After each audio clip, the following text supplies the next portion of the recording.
কত কথা হয়েছিল সে রাতে, চাঁদটাও ছিল জেগে সাথে। কত কথা হয়েছিল সে রাতে, চাঁদটাও ছিল জেগে সাথে। তবু কি হয়েও যেন কিছুই না হয়, তাই আমি ভুলে গেছি হারানোর ভয়। জোছনা মাখাই রাতে, চলো ভেসে যায় একসাথে, অসীম অনন্তকালে। তুমি যেহেতু অফিসে থাকো তোমার ভাইয়ের সাথে, তো তোমার ভাইয়ের অফিসে কে আসলো কে গেল, মানে ঘন ঘন কে আসতেছে, এই যে ব্যাপারগুলা তোমার নজর রাখতে হবে। তোমাকে যদি আমি কোনো কাজের ভিতর ইনভলভ করে দিতে পারি, আমার ধারণা তাহলে তোমার ডিপ্রেশনটা একটু কমে যেত। তোমার কি কোনো চয়েস আছে? ভাইয়া আমিও কয়েকদিন ধরে আসলে চিন্তা করছিলাম যে আমার নিজেরও আসলে একটু বিজি থাকা উচিত ক্লাসের বাইরে। আর যদি এই ব্যাপারটা কেউ জানতে পারে যে তোমার ভাই ওই মেয়েকে নিয়ে থাইল্যান্ডে যাবে, তাহলে তো পুরো সর্বনাশ হয়ে যাবে। তোমার ভাইয়ের সম্মানের সাথে সাথে আমার সম্মানও ধুলোয় মিশে যাবে। ভাবি দেখেন, আমাদের যে অপোনেন্ট পার্টি আছে ওরা কিন্তু খুব স্ট্রং। এই যে আমাদের বড় ভাই দীর্ঘদিন এখানকার কাউন্সিলর হয়ে আছে না, অপোনেন্ট পার্টিতে সহ্য করতে পারে না। এই অবস্থায় ভাই যদি একটা মেয়ে কিনে থাইল্যান্ডে পার্সোনাল ট্রিপে যায়, আর ওরা যদি কোনোভাবে জানতে পারে, এখন তো সোশ্যাল মিডিয়ার যুগ, ফেসবুক টেসবুক টিকটক সব জায়গায় ভাইরাল করে দেবে, তখন আমাদের ভাইয়ের মান সম্মান কিছু থাকবে না। আমি তো এটা ভেবে আমার গা তো হিম হয়ে আসছে। এখন ভাবি শুনেন, আপনি একটু দেখেন যে কিছু ব্যবস্থা করা যায় কিনা, ভাইকে থামানোর মতো কোনো পরিবেশ তৈরি করা যায় কিনা। কিন্তু এই ব্যাপারটা না আমার কিছুতে মাথায় আসতেছে না। তোমার ভাই এমন একটা সিদ্ধান্ত কেন নেবে? তার কি সংসারে কোনো কিছুর অভাব আছে? আমি কি এই সংসারের জন্য কম কিছু করি? তাকে নিয়ে আমার এই সাজানো সংসার, তাহলে সে কি আমাকেও ভুলে গেছে? একটা সংসার টিকিয়ে রাখতে গেলে কত কিছু সহ্য করতে হয়, এটা কি আসলে কোনো পুরুষ মানুষ বোঝে? আমি কি পরিমাণ কষ্ট করে এই সংসারটাকে টিকিয়ে রেখেছি। আসলে সংসার ভাঙাটা তো অনেক সহজ, কিন্তু এই সংসারটাকে টিকিয়ে রাখা অনেক কঠিন ভাই। ভাবি ওই আপনি একটু মাথা ঠান্ডা করেন, আপনি চিন্তা করেন না, আমরা তো আছি তাই না? আমরা তো আপনার পরিবারের একজন সদস্যের মতো, আমরা তো কখনো চাবো না যে ভাই কোনো ক্ষতি হোক। তাছাড়া ভাই যদি পার্সোনাল টিপে চলে যায়, এখন এতগুলো মানুষ রাজনীতি একসাথে করে অপরের বাড়িতে বুঝে ফেলে দেবে সে একটা মেয়ে নিয়ে থাইল্যান্ড ঘুরতে গেছে, পত্র পত্রিকা সোশ্যাল মিডিয়াতে ছড়াই দিবে। আপনি একটু ভাইয়ের সাথে বলে সমাধান করা যাক না, দেখেন। আর আমি যে আপনারা বলছি এটা বলে না, তাহলে কিন্তু ভাই আমার একবারে বুঝতে পারছেন। আমি তাহলে গেলাম ভাবি। হ্যাঁ ঠিক আছে, যাও। ওয়ালাইকুম আসসালাম।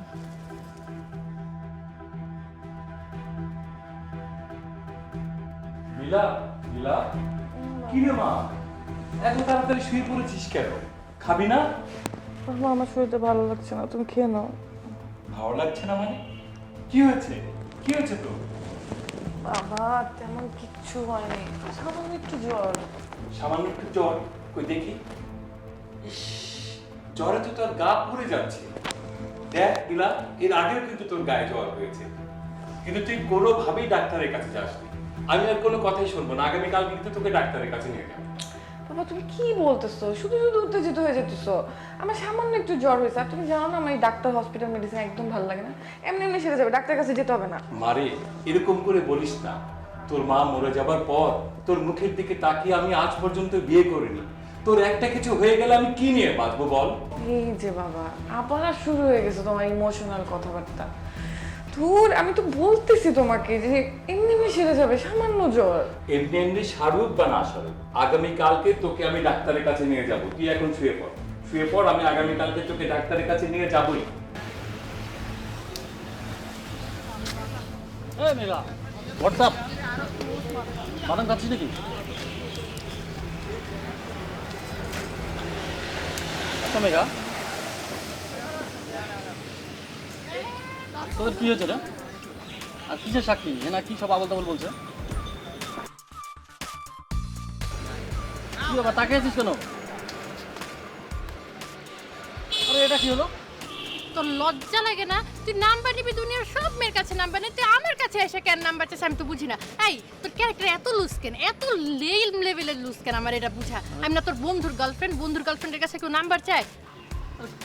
ছাড়। আরে মেঘা, এই শালা শালা বাদামগুলোও নিয়ে গেল। আর আমাকে দিয়ে গেল একটাই বাদাম। হ্যাঁ সালা, সালা গায়ে কি জিন পরি ভর করেছে নাকি? কিছুই বুঝলাম না।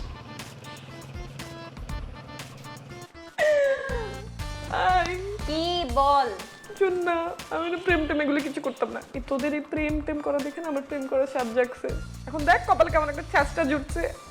আমার সব টাকা পয়সা চিবায় চিবায় খাইতেছে। হবে না, হুটহাট কাউকে বিশ্বাস করলে এমনই হবে। এখন কি করব বল? আসলে ব্যাপারটা হচ্ছে এতদিন সিঙ্গেল থাকার পর সামনে যাকে পাইছো তার উপর ঝাঁপায়ে পড়ছো। ছাপায় পড়ছি মানে? ছি ছি ছি ছি, না না, ওর সাথে আমার এরকম কিছু হয় নাই। আরে এই ঝাঁপানো সেই ঝাঁপানো না। আচ্ছা বাদ দে, এখন কি করবি বল? ব্রেকআপ করবি? ওর সাথে ব্রেকআপ করবো? তুই কি পাগল? ওকে ছেড়ে দিব, ওর কাছ থেকে আমার সব টাকা একটা একটা করে নিব। কিভাবে? সেটা আমি কি করে জানি? তুই না আমার বোন, তুই কিছু ভাব। আচ্ছা পাইছি, কিডন্যাপ। কিডন্যাপ করে নেব। কি কিডন্যাপ মানে? সবকিছুতে তো ভয় কেন পাস? দায়িত্ব যখন আমার উপর দিয়েছিস তুই শুধু সাথে থাক, বাকিটা আমি দেখে নেব। ঠিক আছে ঠিক আছে, শুন, কিন্তু তুই মেক শিওর করবি ওই ছাত্রটা যেন এমন শায়েস্তা পেয়ে আমার কাছ থেকে নিজে ছেড়ে চলে যায়। ঠিক আছে, এখন তাহলে তাহলে কি? মিশন বয়ফ্রেন্ডকে থ্রেট। নো, মিশন বয়ফ্রেন্ডকে কিডন্যাপ।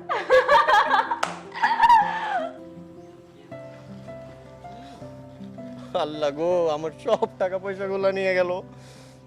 টাকা পয়সা চিন্তা আসছ না তুই? টাকা পয়সা চিন্তা আসছ? কান আর ভালো করে কান, তোর জন্যই তো এগুলো হয়েছে।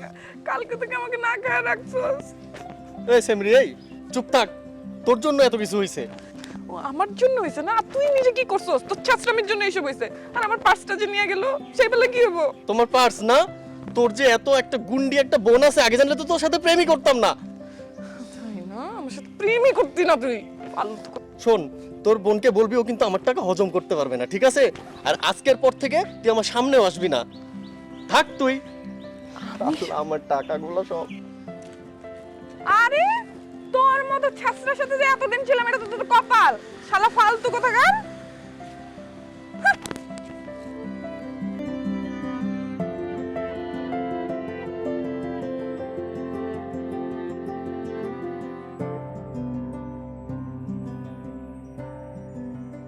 ভালো, আপনার সাথে বারবার শুধু আমার রাস্তায় দেখা হয়ে যায়। হ্যাঁ, কারণ পৃথিবীটা তো গোলাকারের, তাই ঘুরতে ঘুরতে সবার দেখা হয়ে যায়।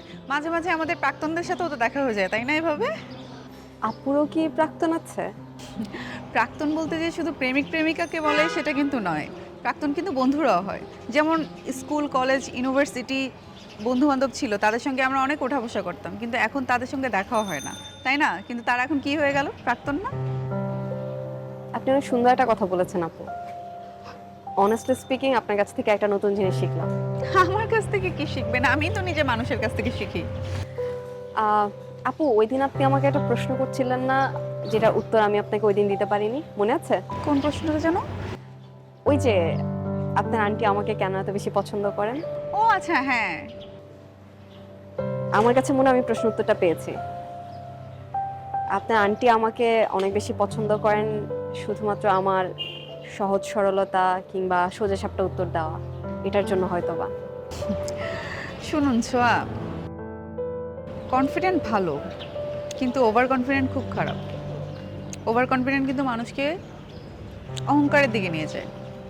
এটা ঠিক ওভার কনফিডেন্ট কিনা জানি না আপু, কিন্তু আমার নিজের ব্যাপারে সরল স্বীকারোক্তি। আপনি হয়তো আমাকে ভুল বুঝছেন। না না, আপনি ভুল বলেন না, আপনি ঠিকই বলেছেন। কিন্তু আপনি যেভাবে আত্মবিশ্বাস নিয়ে আপনার সোজা সাপটা কথা বলেন এবং সরলতা নিয়ে বলেন, সেভাবে কি সরল মানুষ আমরা? সোজা সাপটা মানুষ না আপু। আমাদের মধ্যে কিছুটা হলেও কিন্তু অহংকার আছে। কারণে অকারণে এই অহংকার কিন্তু আমাদের মধ্যে কাজ করে। আপনার মধ্যেও আছে, আমার মধ্যেও আছে। ঠিকই বলেছেন আপু, অহংকার ছাড়া আসলে কোনো মানুষ হয় না। তাই আমাদের কথার মধ্যে এভাবে আত্মবিশ্বাস আনা যাবে না যেটাতে কিনা অহংকার প্রকাশ পায়। কি আমি ভুল বললাম না ঠিক বললাম? আপনি কি আমার কথা কিছু মনে করেছেন? না না আপু, আমি একদমই কিছু মনে করিনি।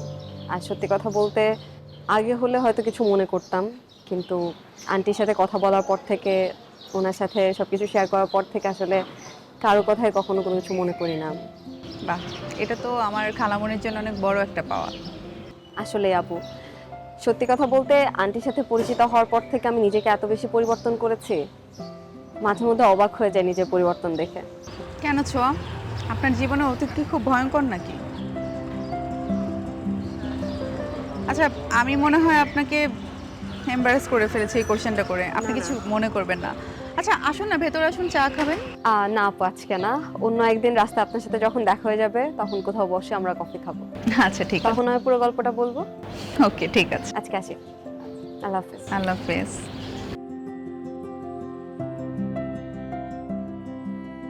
ভাই আমার অ্যাটিটিউড কিন্তু ভালো লাগতেছে না। ও মাঝে মধ্যে এই মায়ের কলেজের সামনে খাড়া থাকে। ওই আমার লগে একটা উল্টাপাল্টা কথা কবি না। আমি তো দূরের কথা, আমার বাপও কোনোদিন কোনো মায়ের লগে কথা হয় নাই। তোর বাপ মেয়েদের সাথে কথা বলে নাই? ভালো বলছিস ভাই। হ্যাঁ, আপনার একটা বিচার করতে হইব। কিসের বিচার? ভাই আপনি সিঙ্গেল, পুরো এলাকাবাসী জানে, টুকু পুরো দেশবাসী জানে ভাই। আমরা আপনার ভাই ব্রাদার, আমরা সিঙ্গেল, আমাকে একটা আলাদা ভাব থাকতে হইব না? আর এদিকে সাগর ফেসবুকে মায়াগো পোস্টে যে উল্টাপাল্টা কমেন্ট করে, পাইলে তো এখনই বিয়ে করে ফেলাইব। কি ঠাকুর, সমস্যা কি তোর? মেয়েদের কলেজের সামনে কেন? ভাই ও আমার বিরুদ্ধে ষড়যন্ত্র করতেছে। এত কিছু রাখতে তোর বিরুদ্ধে ষড়যন্ত্র? তোর তো আমার নিজেরই সন্দেহ হয়। আর তুই? আচ্ছা তোরা কথা বল, আমি দেখি ডিউটিন কি কয়। চলেন ভাই। যাইতেছেন যান, মায়ের আমার সুবিধার মনে হয় না কিন্তু।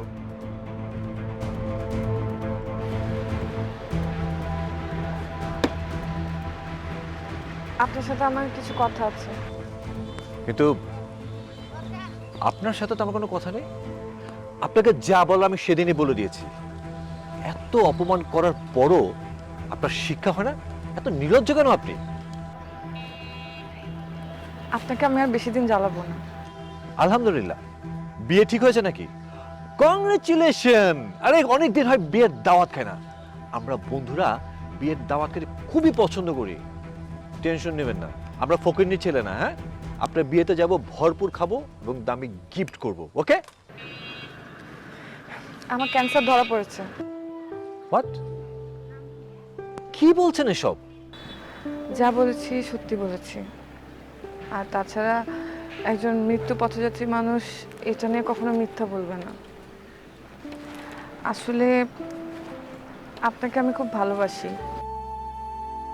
আমি হয়তো বেশি দিন বাঁচবো না, কিন্তু আমার এই স্বল্প আয়ের জীবনে আমি আপনার ভালোবাসা পেতে চাই। আর এই অতৃপ্ত ভালোবাসা নিয়ে আমি মরে যেতে চাই না। আপনার ক্যান্সার হয়েছে এই কথাটা আপনি আগে বলবেন না? ছি ছি ছি, দেখুন তো আপনাকে আমি কত অপমান করেছি। Sorry, sorry for everything. না না, ঠিক আছে, আমি কিছু মনে করিনি। আচ্ছা, আমার একটা কথা রাখবেন? বলুন, কি কথা? আমার একটা পছন্দের জায়গা আছে, কালকে বিকেল 5টায় আমি ওখানে আপনার জন্য অপেক্ষা করব। আপনি আসবেন তো? হ্যাঁ আসবো, কিন্তু কোথায়? সেটা আমি আপনাকে জানিয়ে দিব। আসবো। ঠিক আছে, আমি আসি। আমি আপনার জন্য অপেক্ষা করব কিন্তু। আসবো।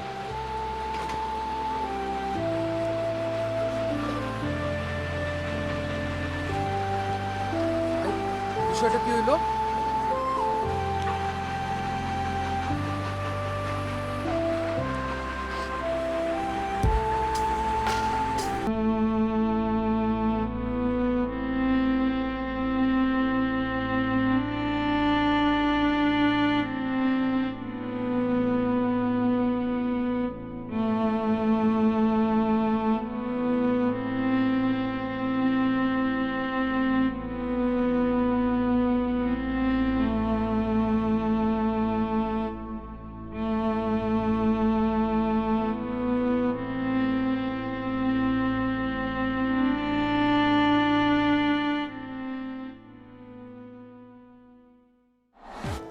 কি ভাই, তোমার টেন্ডারের খবর কি?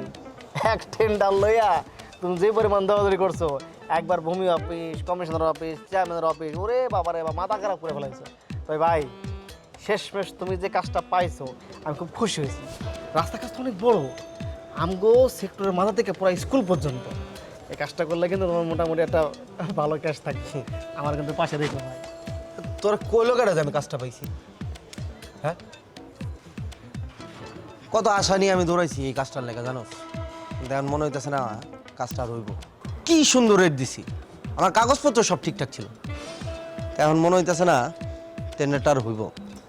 আমি অফিসে গেছিলাম, অফিসের লোকজনের সাথে কথা বলছি, কিন্তু কেউ না মুখ খুলতে চায় না। কি বলো, তোমার টেন্ডারকে আটকায় দেবো? তোমার যদি কাগজপত্র ঠিকঠাক থাকে তো টেন্ডারটা আটকানোর মতো কোনো কথা নাই এখানে, তাই না? কেউ নাই। তুমি জানোস না কেন আটকাইতে পারে? হ্যাঁ, এই কমিশনার ছাড়া আর কারো বাপের ক্ষমতা আছে? কমিশনারই তো এলাকার মা বাপ। এবারে যদি একবার না করে যে এই কাজটা হইব না, কারো দাদার ক্ষমতা আছে ওই কাজ উড়ায়?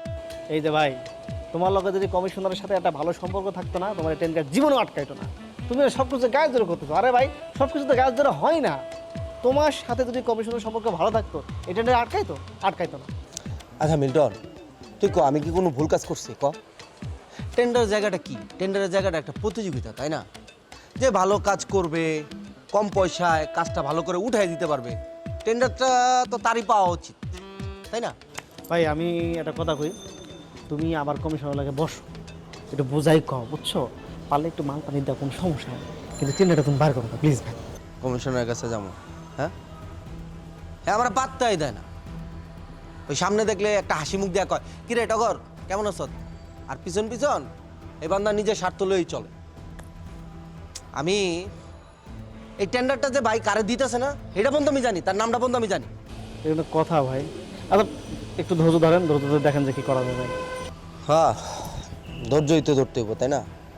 কিন্তু একটা জিনিস খুব কষ্ট লাগে, জানোস মিল্টন, রাজনীতিটা না অনেক কষ্টের। যারা সত্যিকার অর্থেই মানুষের জন্য কিছু করতে চায়, যারা ত্যাগী, তাকে কোনো দাম নাই। যাগো লভিং আছে, যাগো মনে কর বড় বড় জায়গায় হাত আছে, রাজনীতিটা তাদের জন্য। তোর আর আমার মতো তৃণমূলের জন্য না। তারপর গ্রামে সময় কেমন কাটালি? মনে হচ্ছে দুর্দান্ত সময় কাটায় আসছিস। এত বড় দীর্ঘ নিঃশ্বাস ফেললি যে মনে হচ্ছে তোর দীর্ঘ নিঃশ্বাসে আমি উড়ে যাব। সেরকম কিছুই না। সেরকম কিছু না তো কিরকম কিছু? এই, তোর কি মন খারাপ? না, মন খারাপ না। একটা জিনিস কি জানিস, আমার কাছে মনে হয় যে আমরা বাইরে থেকে মানুষকে অনেক বেশি জাজ করে ফেলি, কখনো ওই মানুষটার ভেতরটা বোঝারই চেষ্টা করি না। কিন্তু তুই আমাকে তোর মনের কথা না বলে আমি তোর ভিতরটা জাজ করবো কিভাবে? আমি কি জ্যোতিষী নাকি? না, সেটা কখন বললাম? তুই জ্যোতিষ হতে যাবি কেন? আচ্ছা আমার কথা বাদ দে, তোর কথা বল। আমার আর সেরকম কিছু নাই, তুই তো জানিসই আমরা সবাই হাতে পায়ে দেখতে একই রকম হলে ভিতরে ভিতরে সবাই আলাদা। সেটা তো খুবই স্বাভাবিক, আর সেটা শুধু আমি কেন, সবাই জানে। জানে, তবুও বলা। যাই হোক, এই তুই কি মন খারাপ? না, মন খারাপ না, কিছু ভালো লাগছে না। আচ্ছা, ওই ছেলেটার কথা মনে আছে? ওই যে আমরা কলেজ শেষ করার পর একটা ছেলে আমাদের পেছন পেছন বাইক নিয়ে ঘুরঘুর করতো, একটু বখাটেদের মতো দেখতে। কোন ছেলেটা? আরে ওই ছেলেটা ক্লাস শেষ করার পর যে বাইক নিয়ে তোরা আমার পেছনে আসতো, একটু দেখতে উস্কো খুস্কো চুল, বখাটেদের মতো বড় বড় লম্বা লম্বা চুল। ও, পছন্দ তো ঠিকই করতা তুমি, এখন বখাটে বলতেছো? মেয়ে মানেই হচ্ছে ধানি লঙ্কা, কম না আবার তোমরা আমাকে কিডন্যাপ করে নাও। এই এলাকা প্রেম মুক্ত এলাকা, এইখানে ভাই যত প্রেম করে না কেউ প্রেম করতে পারবো না।